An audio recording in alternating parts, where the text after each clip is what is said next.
Ako si Florante. Ako ay isinilang sa Albania. Ang aking mga magulang ay sina Prinsesa Floresca at si Duque Briseño. Nang ako pa lamang ay isang sanggol, ako ay iniligtas ng aking butihing pinsan na si Menalipo. Ako ay lubusang nagpapasalamat sa kanyang ipinamalas na kagitingan at kahusayan. Habang tumatagal ang panahon, ang aming pagsasama ay higit na pinatatag ng panahon. Tila bang hindi na isang pinsan ang turing ko sa kanya, kundi isang kaibigan, pinsan at isang kapatid. Pinag-uusapan namin ang mga sarili-sarili naming buhay, tulad ng aming mga iniibig at iniirog na babae. Ako rin ay kaniyang tinuruan tungkol sa paghawak ng sandata. Ako ay kaniyang pinayuan tungkol sa dapat kong malaman sa aking buhay. Hindi ko napansin na tila bang tumatagal ang aming pagsasama sa pagtagal ng panahon. Ipinamalas niya ang kaniyang angking talino sa pagpapayo. Hindi ko lubusang maiisip na ganito niya ako kamahal. Aking pinagmamasdan ang kagandahan ng aming lugar kung saan ko nakilala ang aking napakamamahal na si Laura. Ako ay nag-ensayo ng mabuti upang sa pagdating ng panahon, kaya ko na ring protektahan ang mga mahal ko sa buhay, tulad na rin ng aking mga magulang at si Laura. Nang ako ay dumating sa lugar ng katalinuhan at katanyagan, dun ko nakilala si Antino, ang aking butihing guro, at dun ko na rin nakilala si Menando, ang butihin kong kaibigan. Aming pinag-uusapan ang mga talambuhay at nais naming gawin ni Antenor sa aming pagtanda. At lubusan kong nagpapasalamat dahil nakilala ko siya. Tinuruan ko din siya sa paghawak ng sandata at lalo siyang gumaling. Hindi ko napansin na kami na pala ay pinagmamasdan ng aming butihing guro na si Antenor sa aming mga labanan at panalo sa buhay.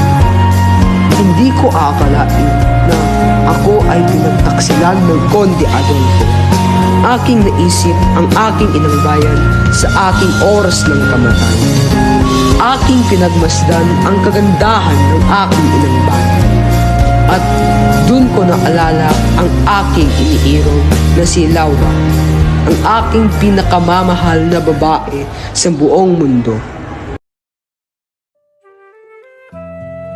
Ako si Laura, at ang aking buhay ay isang salaysay ng pag-ibig at pagdurusa, ng pag-asa at pagkabigo, ng tapang at kahinaan.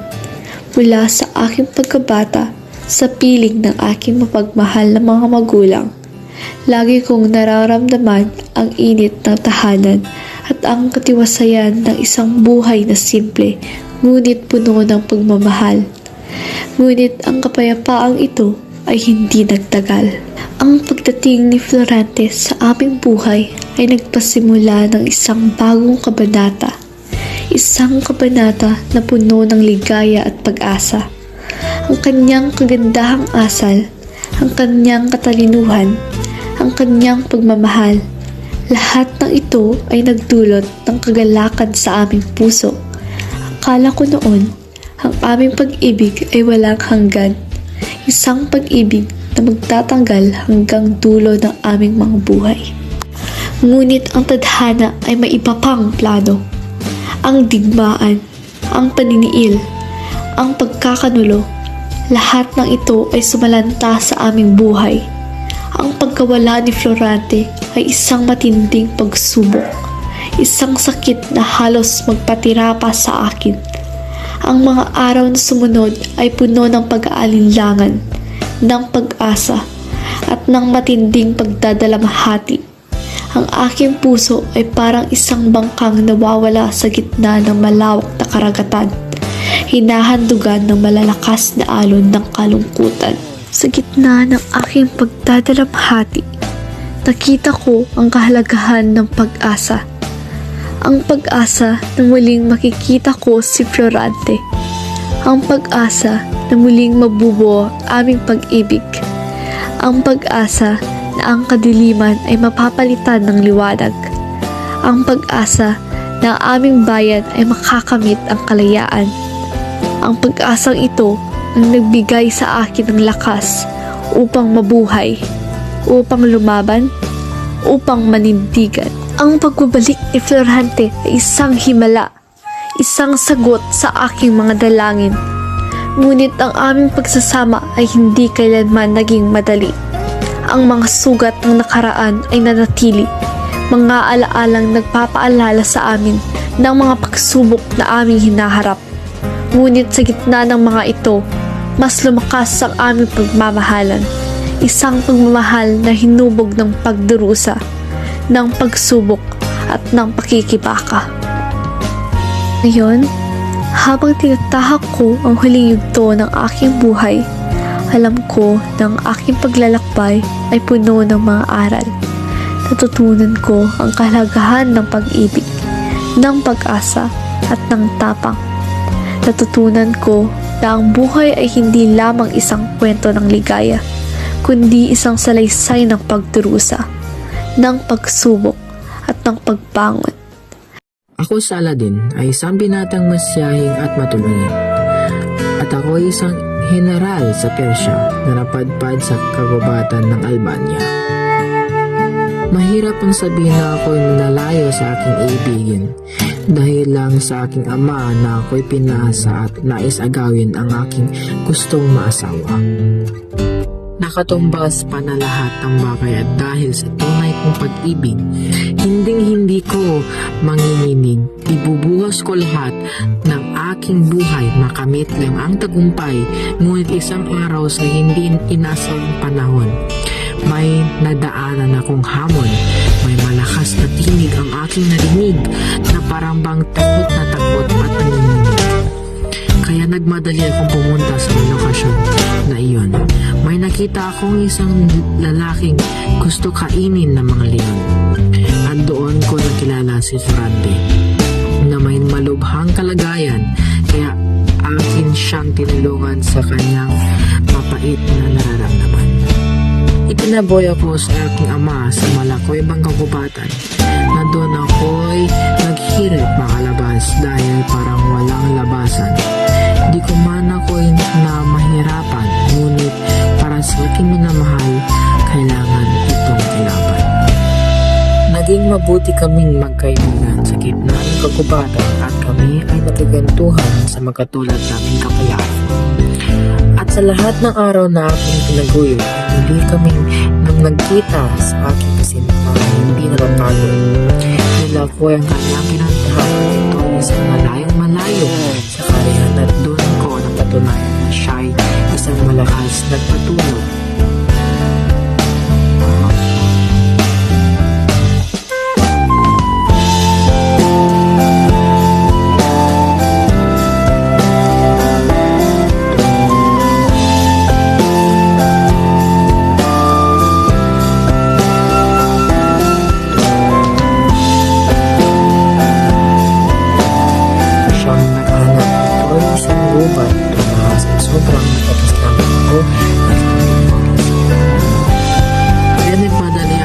Makalabas sa gubat ng Albania upang makabalik sa aking diwatang si Ferdinand. At buong buhay ko'y aking ibibigay para kay Ferdinand.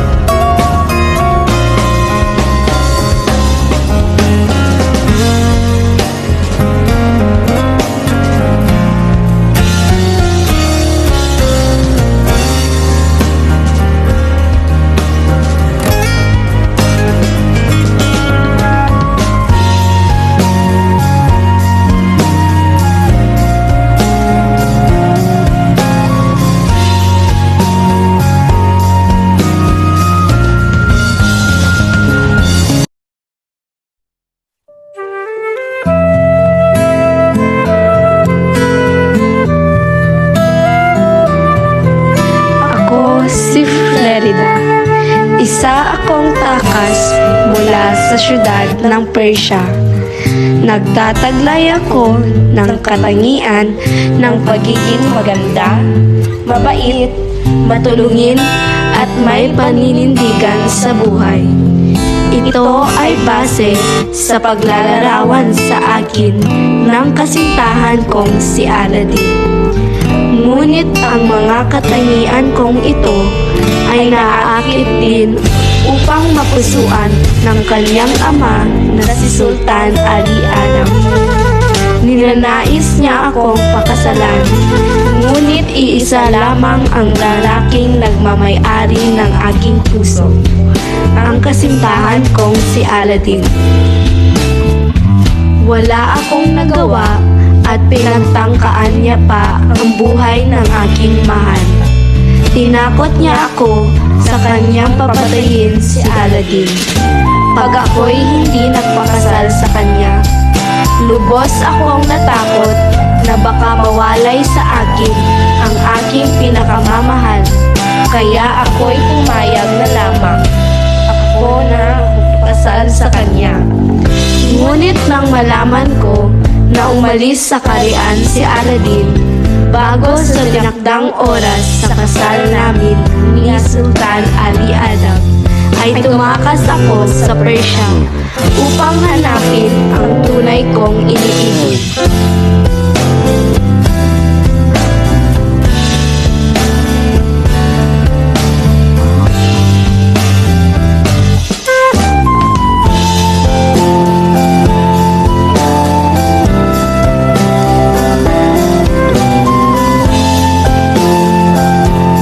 Ngunit daan-daan na ang lumipas, ay hindi ko pa rin nakikita si Aladdin.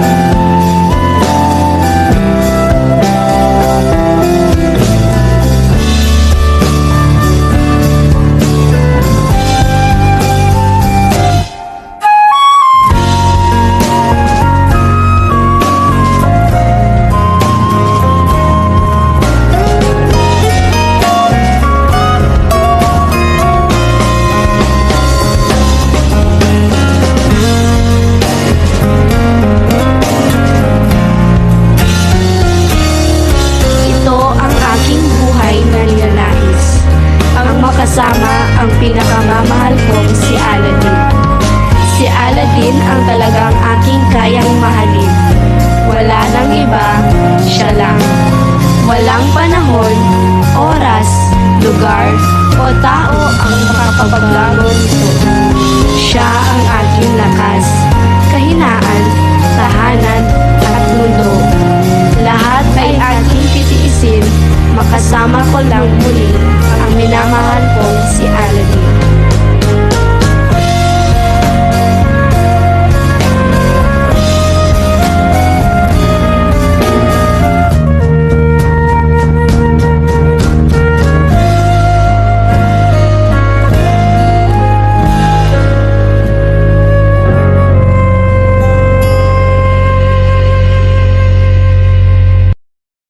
Siya si Duke Briseño, isang mapagmahal at responsableng ama kay Florante.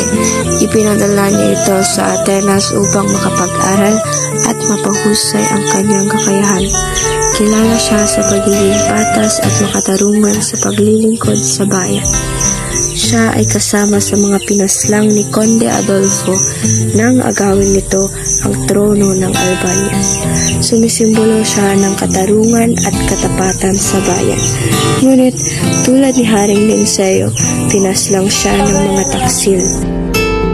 Ang kanyang pagkamatay ay isang malaking dagok sa buhay ni Florante na nagbigay sa kanya ng matinding dalamhati. Sa kabuuan, si Duke Briseño ay isang modelo ng mabuting pamamahala at pagiging ama. Ngunit sa kasamaang palad, naging biktima siya ng kasamaan at panlilinlang sa kaharian ng Albania. Muli, si Briseño ay isa sa mga tapat na alagad ng hari. Siya ay handang ipagtanggol ang kanyang bayan at ang kanilang prinsipe na si Florante. Sa kanyang balikat ay meron siyang pasanin, ngunit ito ay hindi mahalaga kumpara sa kaligtasan ng kanyang bayan. Handa siya na isakripisyo ang kanyang sarili para sa ikabubuti ng lahat.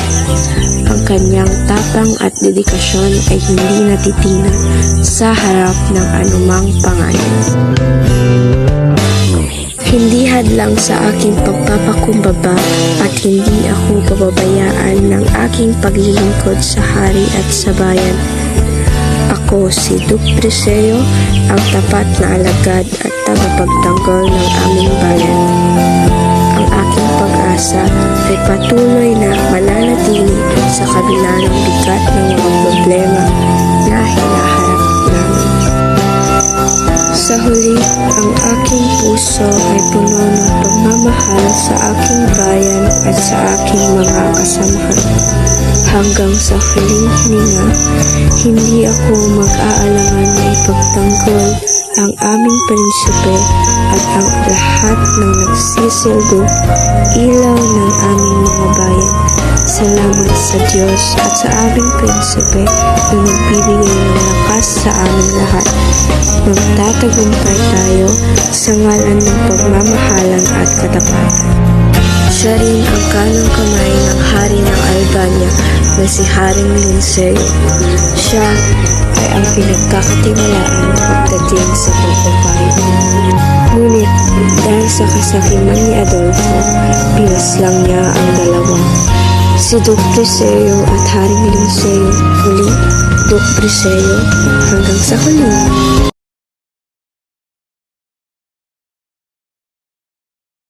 Sa Floresca, ang prinsesa ng Albania, isang titulo na nagbibigay ng bigat na higit pa sa aking korona na nakapatong sa aking ulo. Mula sa aking pagkabata, nakita ko ang mundo bilang isang laruan, isang entablado kung saan ako ang bida. Pinalaki ako sa gitna ng karangian ng mga serbidor na nag-aantay sa aking bawat kagustuhan. Ngunit ang tunay na kaligayahan, ang tunay na pag-ibig ay tila isang alamat. Ang aking ama, ang hari, ay isang taong mapagmahal, ngunit abala ito sa kanyang mga tungkulin. Ang aking ina, isang mahinang figura na nabubuhay sa anino ng kapangyarihan ng hari. Wala akong naging tunay na kaibigan, walang nakakaunawa sa aking kalooban. Ang aking mundo ay binubuo lamang ng mga tungkulin, ng mga pagtitipon at mga oblasyon. Nang makilala ko si Adolfo, akala ko natagpuan ko na ang aking prinsipe. Ang kanyang karisma, ang kanyang kapangyarihan ay nakakaakit. Ngunit ang kanyang pag-ibig ay may bahid na madilim na ambisyon ng pagmamay-ari. Hindi ko nakita ang kanyang tunay na pagkatao sa likod ng kanyang maskara ng kagandahang asal. Nabulag ako sa kanyang mga pangako, sa kanyang mga salita. Ang aking pag-aasawa kay Adolfo ay isang malaking pagkakamali. Isang pagkakamali na nagdulot ng matinding kalungkutan. Ang aking pag-ibig ay naging isang sakripisyo, isang pagtatangka na baguhin ang isang tao na hindi kayang magbago. Ang aking puso ay nasugatan, ang aking pag-asa ay nawasak. Ngayon, nakaupo ako rito sa aking pagkakataon. Nag-iisa at nasasaktan. Ang aking buhay ay isang serye ng mga pagkabigo, ng mga pangarap na nasira. Ang aking titulo bilang prinsesa ay paalala lamang ng aking pagkatalo, ng aking kawalan ng kakayahan na makahanap ng tunay na kaligayahan. Ang pagsisisi ay isang bigat na aking dinadala, isang parusang mas matindi kaysa anumang pagkakakulong.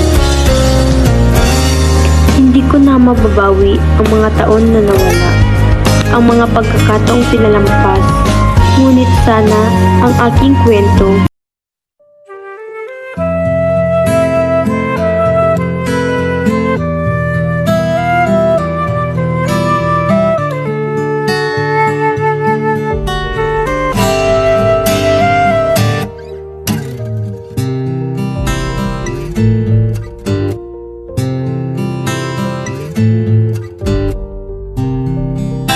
kapalaran ang dumapo sa aking kaharian. Ako, si Haring Linceo, ang titingalang pinuno ng Albania. Ngayon nababalot ng dalamhati at kawalang katarungan. Sa aking pag-upo sa trono, ang hangad ko lamang ay isang bayan na puno ng kapayapaan at karunungan. Ngunit ngayon tila bumaliktad ang mundo. Bakit ganito ang sinapit ng aking kaharian? Sa ilalim ng aking pamamahala, ipinangako kong igagawad ang hustisya at kabutihan. Ngunit ngayon tila nasaksihan ko ang paniniil at pag-abuso ng mga ganid sa kapangyarihan. Anong silbi ng aking korona kung hindi ko maprotektahan ang aking nasasakupan? O Laura, aking mahal na anak, ikaw ang ilaw ng aking buhay, ang prinsesang dapat sana'y mabuhay ng malaya at masaya. Ngunit ngayon nasa panganib ka dahil sa taksil na si Adolfo. Hindi ko matatanggap na ikaw ay madadala ng isang taong ang puso'y puno ng kasakiman. At Florante, ang matapang kong general, ang pag-asa ng Albania. Bakit siya nagdusa sa kamay ng traidor? Bakit siya ay pinatapon at ikinadena? Sa kagubatan, hindi ko inakalang ang isang taong naglingkod ng tapat ay magiging biktima ng panininglang at inggit. Ngunit hindi ako magpapatalo sa takot. Ako si Haring Linceo at ipaglalaban ko ang Albania. Hindi ko hahayaang magtagumpay ang kasamaan sa bawat pagluha ng aking bayan. Isang bagong alab ang nag-aapoy sa aking puso. Ako'y hindi susuko hanggat may hinihinga pa ako. Mananatili akong hari ng katarungan at katotohanan.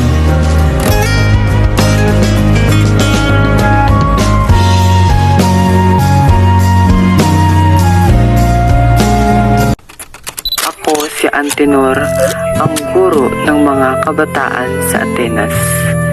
Naalala ko pa noong sila ay mga bata pa lamang, puno ng sigla at pananabik sa pag-aaral. Si Florante, ang pinakamatalino sa kanila, ay nagtataglay ng malinis na puso at isang matalas na isip. Si Adolfo naman ay isang magaling na malalaro, masipag at may tiwala sa sarili. Si Menandro, ang pinakamabait sa kanilang tatlo, ay palaging handang tumulong sa kanyang mga kaibigan.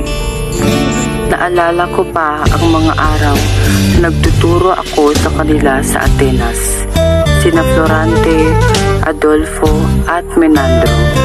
Tinuruan ko sila ng tungkol sa pagiging isang prinsipe, ng pagiging matatag sa harap ng mga hamon, at ng kahalagahan ng pag-ibig at katarungan. At naalala ko pa noong aking nabalitaan na si Florante ay nagbalik sa Albania. Nasaksihan ko kung paano niya tinaboy ang mga Moro upang sakupin ang Albania, ang kaharian ng ama ng kanyang pinakamamahal na si Laura. Nakita ko ang tapang sa kanyang mga mata, ang pagmamahal sa kanyang bayan at ang determinasyon na labanan ang lahat para sa kanyang pag-ibig. Hindi ko rin malilimutan nang si Florante ay nasugatan ng gusto dahil sa mga mapagkunwaring tao sa kanyang paligid. Nakita ko ang sakit at pagdurusa sa kanyang mga mata.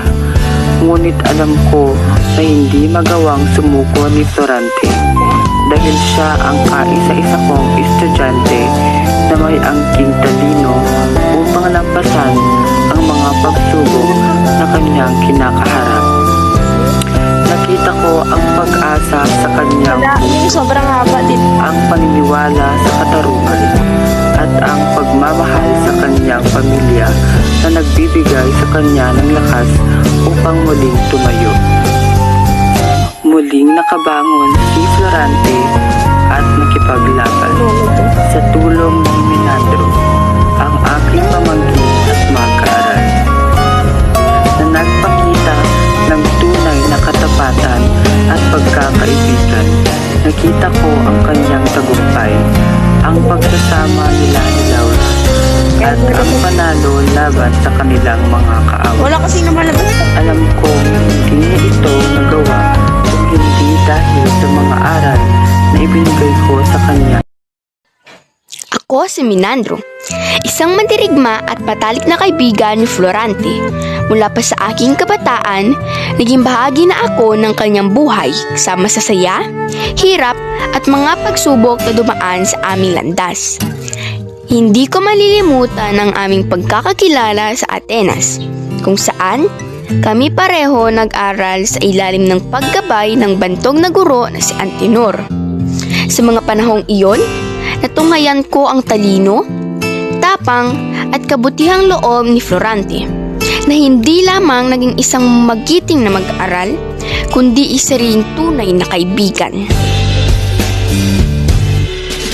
Hindi lamang sa loob ng paaralan nagpatuloy ang aming pagsasama, sapagkat nang bumalik kami sa Albania, muli kaming nagtagpo sa larangan ng digmaan. Sa bawat laban, nakita ko kung paano niya inialay ang kanyang buhay para sa bayan. Ang kanyang tapang ay walang katulad. Sa kabila ng lahat, nananatili siyang marangal at makatarungan. Maraming beses ko siyang nasilayan sa bingit ng kamatayan, ngunit kailanman ay hindi siya umurong sa tungkulin. Subalit, dumating ang isang malagim na panahon nang mabalitaan kong nalugmok siya sa isang matinding pagsubok. Noon ko na lamang siya ay napasailalim sa panilinlang ng kasamaan ni Adolfo, ang taong matagal nang may inggit at buot sa kanya. Hindi ko matanggap ang nangyari. Ako, bilang kanyang kapatid at kaibigan sa digmaan, ay hindi maaaring basta na lang manood habang siya ay pinahihirapan. Kaya't hindi ako nagdalawang isip na hanapin siya at tulungan.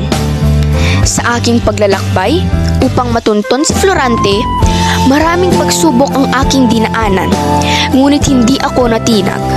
Ang isang hangarin ay isang bagay lamang, ang mailigtas ang aking pinakamatalik na kaibigan mula sa kapamakan. At nang siya ay aking matagpuan, halos hindi ko makilala ang ating dating matikas at matatag na mandirigma. Subalit hindi ako pinanghinaan ng loob sapagkat naniniwala akong ang tunay na bayani ay hindi basta-basta bumabagsak. At sa tamang pagkakataon, siya ay muling babangon. Ako si Menandro, ang tapat na kaibigan, ang matapang na kasama at ang handang ialay ang kanyang buhay para kay Florante at sa aming bayan. Sa bawat yugto ng aming buhay, ako'y nananatili sa kanyang tabi sapagkat naniniwala ako na ang tunay na pagkakaibigan ay hindi natitinag ng anumang pagsubok. Sa kabila ng aking kalagayang bilang isang alipin at pinsan, ako ay isang simbolo ng tunay na katapatan at palasakit na naging gabay sa mga malasimuot na karanasan ni Florante. Ang aking karakter ay nagpakita ng kahalagahan ng pagkakaibigan, pananampalataya at katapatan ng isang mahalagang mensahe sa buong puod. Nagdusa si Florante sa mga kamay ng mga kalaban, ako ay tapat na nagmamasid at tumutulong. Sa ilang pagkakataon, siya ay nagsasalita tungkol sa katungkulan at pagkatalo ni Florante. Binibigyang diin nito ang malasakit nito sa kanyang pinaglingkuran at kung paanong hindi siya alipin. Tinuturing niyang higit na sa lahat ang kanyang prinsipe.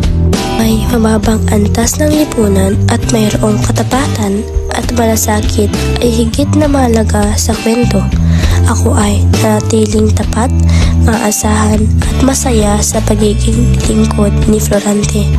Ako ako ang naging pag-asa at ilaw sa madilim na mundo ni Florante. Ang relasyon ko kay Florante ay isang magandang halimbawa ng pagkakaibigan at katapatan bilang isang alipin. Hindi siya mataas ang estado sa lipunan, ngunit hindi iyong naging hadlang upang ako ay maging tapat na kaibigan at makatarungang tagapayo ni Florante. Sa halip na maging isang simpleng alipin, ay nagpapakita ng hustisya at malasakit na hindi patutumbasan ng kahit anong pamagat o rangko sa lipunan. Pag si Florante ay nagpapakita ng kanyang kalungkutan at pasakit para sa mga nangyayaring hindi makatarungan, ay gayunpaman sa kabila ng lahat ng pagdurusa, hindi ako nawawalan ng pag-asa at patuloy na nagpapalala kay Florante na may pag-asa pa sa kabila ng lahat ng pagsubok.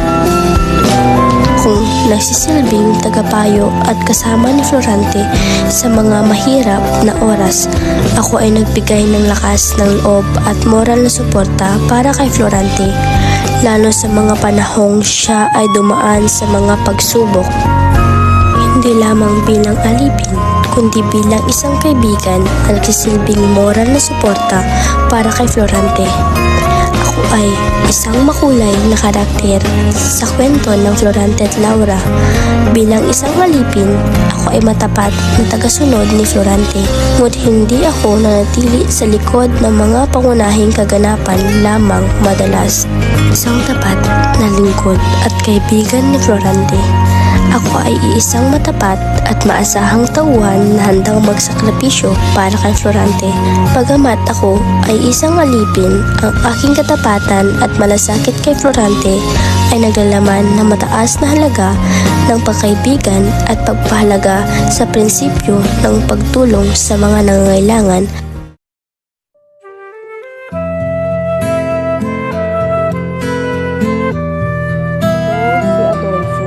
Konde ng Albania. Ang pangalang ito na minsan ay sumasalamin sa karangalan at kapangyarihan ay ngayon ay isang bigat, isang marka ng aking mga pagkukulang mula sa aking paggabata. Inalagaan ako sa gitna ng luho at karangyaan, ngunit ang tunay na kayamanan, ang pag-ibig at pagtanggap ay palaging tila malayo sa aking abot. Lumaki ako sa isang palasyo, ngunit sa isang kulungan ng kalungkutan. Wala akong naging tunay na kaibigan. Walang nakakaunawa sa akin. Ang aking pag-iisa ay nag-udyok sa akin sa paghahanap ng kapangyarihan. Sa paniniwalang ito lamang ang makakapagbigay sa akin ng paggalang at pagkilala. Nang makilala ko si Laura, akala ko natagpuan ko na ang nawawala sa akin. Ang kanyang kagandahan ay nakakaakit. Ang kanyang bait ay nakakaaliw. Ngunit ang aking pagnanasa ay naging isang pinakahumaling, isang pagmamayari. Hindi ko siya nakita bilang isang tao, kundi bilang isang premyo na dapat kong makuha. Ang aking pag-ibig ay naging isang madilim at mapangwasak na apoy. Ang aking pagtataksil kay Florante, ang aking pagtatangka na agawin ang kanyang minamahal, ay isang patunay na aking kahangalan at kasakiman. Hindi ko nakita ang pinsala ng aking ginawa, ang sakit na aking idinulog. Nabulag ako ng aking sariling ambisyon, ng aking pagnanais na punuin ang walang laman na espasyo sa aking puso. Ngayon, nakaupo ako rito sa aking pagkakataon. Nag-iisa pa rin. Ang aking kapangyarihan ay nawala. Ang aking kayamanan ay walang sila. Ang mga taon ay lumipas at ang mga alaala ng ating mga kasalanan ay patuloy na sumasakit sa akin. Ang pagsisisi ay isang bigat na hindi ko kayang dalihin. Isang parusang nakakabigin ko siya sa anumang pagpupulong. Hindi ko na mababawi ang mga taon na nawala. Ang mga pagkakataon pinalampas. Ngunit sana ang aking kwento ay nagiging isang babala sa iba. Isang babala laban sa paghahanap ng kapangyarihan sa halip na pag-ibig, laban sa paghahanap ng pagkilala sa pamamagitan ng mga iba. Sana ang aking pag-ibig ay nagiging tungo sa pag-unawa at pagpapatawad. Sana sa wakas matagpuan ko ang kapayapaan na maganda. Ako si Conde Sileno, isang mandirigmang isinilang sa dugong Maharlika. Bata pa lamang ako, itinuro na sa akin ang kahalagan at karangalan at katapatan sa hari. Lumaki ako sa loob ng matatayong pader ng palasyo, pinaliligiran ng mga dugong bughaw at hinubog ng matitigas na kamay ng aking mga guro. Ang sining ng pagkikidigma, ang disiplina ng isang kawal at ang batas ng kaharian, lahat ito'y aking isinapuso. Ngunit sa kabila ng taglay at karangalang taglay ko, hindi ko maitsakaila ang bigat na bumababag sa akin. Sa mundo ng mga Maharlika, ang kapangyarihan at katapatan ay madalas na nasusukat sa kung sino ang mas bihasa sa espada. Hindi ko sa kung sino ang may tunay na katarungan sa puso. Ilang beses ko nang nakita kung paano inaapi ang mahihina, kung paano nagiging kasangkapan ang batas upang saktan ang mga walang laban. Noon, tinanggap ko ito bilang bahagi ng buhay. Subalit, ngayong mas namulat ako, hindi ko maiwasan magtanong, ito ba talaga ang dapat kong paglingkuran? Hindi madali ang maging isang konde sa kaharian ng Albania. Ang pangalan ko ay simbolo ng lakas at katapatan. Ngunit ano ang halaga ng isang pangalan kung sa likod nito ay isang puso nagdadalawang isip? Lagi kong tinatanong ang sarili ko, ako ba'y isang tunay na mandirigma o isa lamang kasangkapan ng mga makapangyarihan? Marami nagsasabi na ang tadhana ko'y maging isang dakilang kawal, isang pinuno sa hukbong ng mga kaharian. Ngunit ngayon, habang nakatayo ako sa katahimikan ng kagubatan, hindi ko maiwasang isipin baka hindi espada ang tunay kong sandata, kundi ang aking kakayahang makita ang katotohanan. Baka hindi sundin ang bawat utos ang dapat kong gawin, kundi hanapin kong ang tunay na makatarungan. Conde Sileno, ano nga ba ang iyong kapalaran? Mandirigma ka ba para sa hari o magiging mandirigma ka para sa iyong paniniwala? Kung ang tadhana ko'y sa digmaan, nais kong piliin ang laban na may saysay.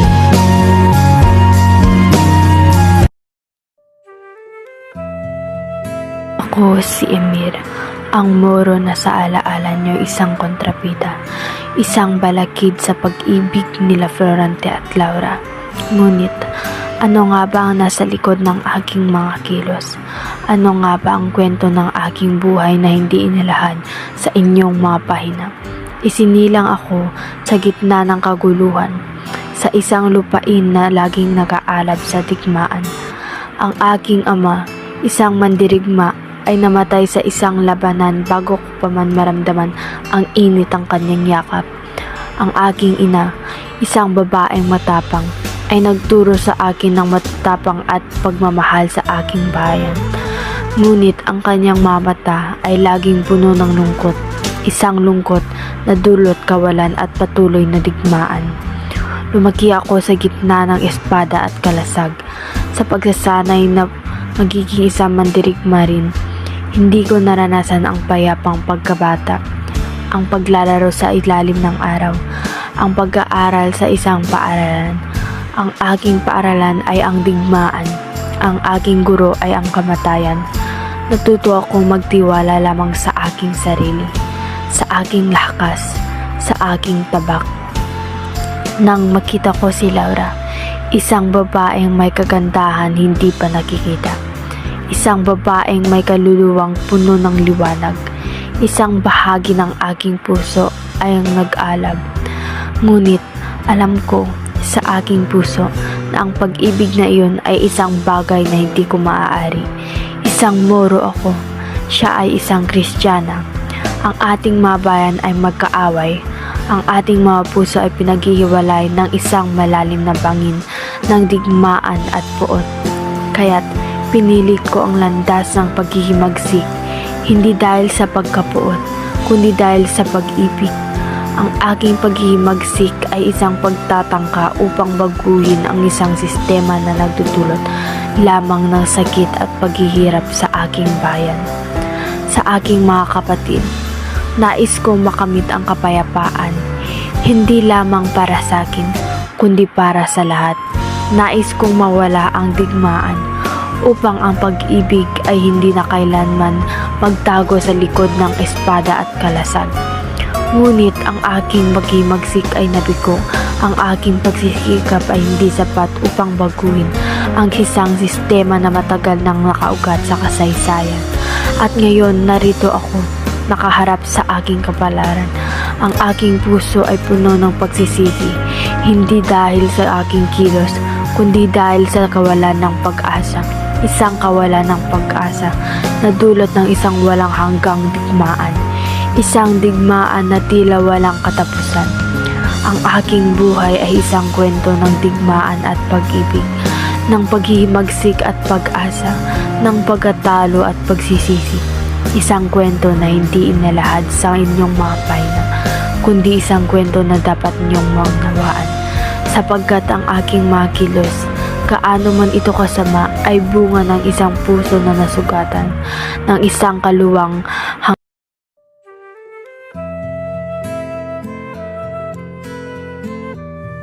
Ako, si General Usmalik, isang mandirigma ng Persia. Mula sa aking kabataan, ako ay sinanay upang lumaban, upang manakop. Ang aking buhay ay isang serya ng mga digmaan, ng mga tagumpay at pagkatalo. Ang aking pangalan ay naging isang alamat sa buong imperyo, isang simbolo ng kapangyarihan at katapangan.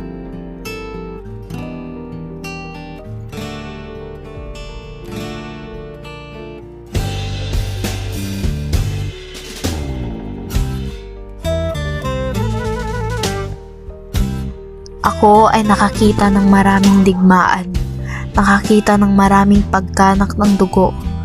Ako ay naglakbay sa buong mundo, nakakita ng maraming kultura at mga tao. Ngunit ang aking puso ay nanatiling malamig, ang aking kaluluwa ay natiling walang laman.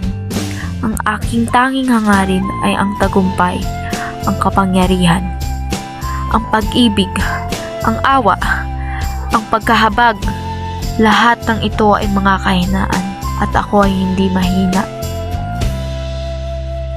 Ngunit sa aking pagtanda, nagsimula akong magtanong, ano ang kahulugan ng lahat ng aking mga tagumpay? Ano ang kahulugan ng lahat ng aking mga digmaan? Ang aking mga pangarap, ang kapangyarihan ay nagsimulang maglaho. At ang aking puso ay nagsimulang makaramdam ng isang malalim na kawalan. Ang aking buhay ay isang walang katapusang paghahanap para sa isang bagay na hindi ko mahanap. Ako ay isang mandirigma, isang mananakop, ngunit ako ay isang tao rin. At ang mga tao ay nangangailangan ng pag-ibig, ng pag-asa, ng isang bagay na mas malaki kaysa sa kanilang sarili. Ang aking buhay ay isang pag-aaksaya, isang malaking pagkakamili. At ngayon, habang papalapit na ang aking kamatayan, nararamdaman ko ang isang malalim na paghihinayang.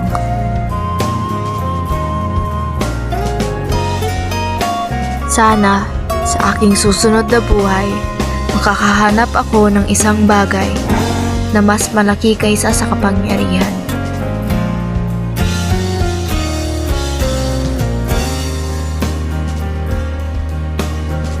Sana makakahanap ako ng isang bagay na magbibigay kahulugan sa aking buhay.